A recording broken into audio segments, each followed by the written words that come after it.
اعوذ باللہ من الشیطان الرجیم بسم اللہ الرحمن الرحیم۔ میرے عزیز طلباء، مہمان گرامی، اساتذہ کرام، جناب پرنسپل صاحب، السلام علیکم۔ آج میں نے رسول اکرم صلی اللہ علیہ وسلم کی زندگی پر کچھ لفظ کشائی کرنی ہے۔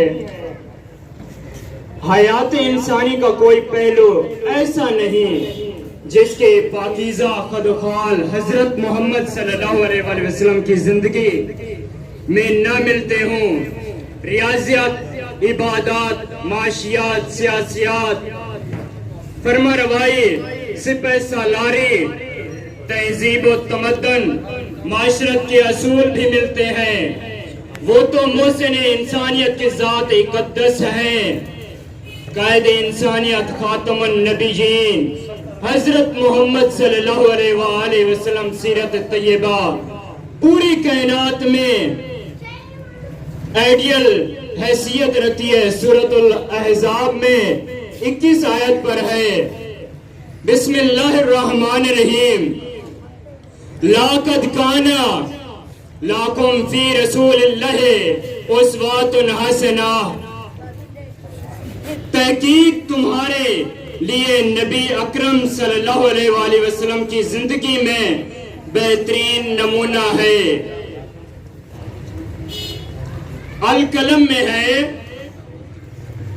بسم اللہ الرحمن الرحیم، وَإِنَّكَ لَعَلَىٰ خُلُقٍ عَظِيمٍ، آپ صلی اللہ علیہ وآلہ وسلم اخلاق کے اعلیٰ مرتبہ پر ہیں۔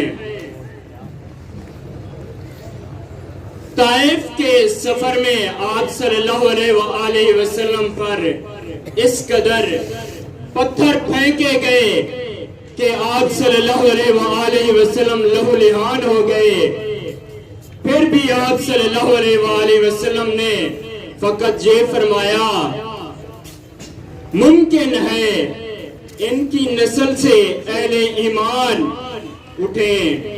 رسول اللہ صلی اللہ علیہ وآلہ وسلم نے فرمایا، تم زمین والوں پر رحم کرو، آسمان والا تم پر رحم فرمائے گا۔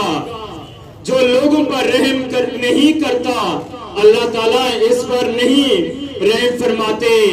حضور اکرم صلی اللہ علیہ وآلہ وسلم اپنی امت پر بڑے شفیق اور مہربان ہیں۔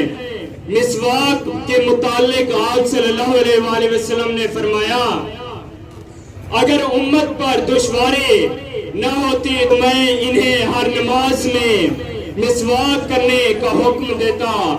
آپ صلی اللہ علیہ وآلہ وسلم نے غلاموں کے متعلق فرمایا،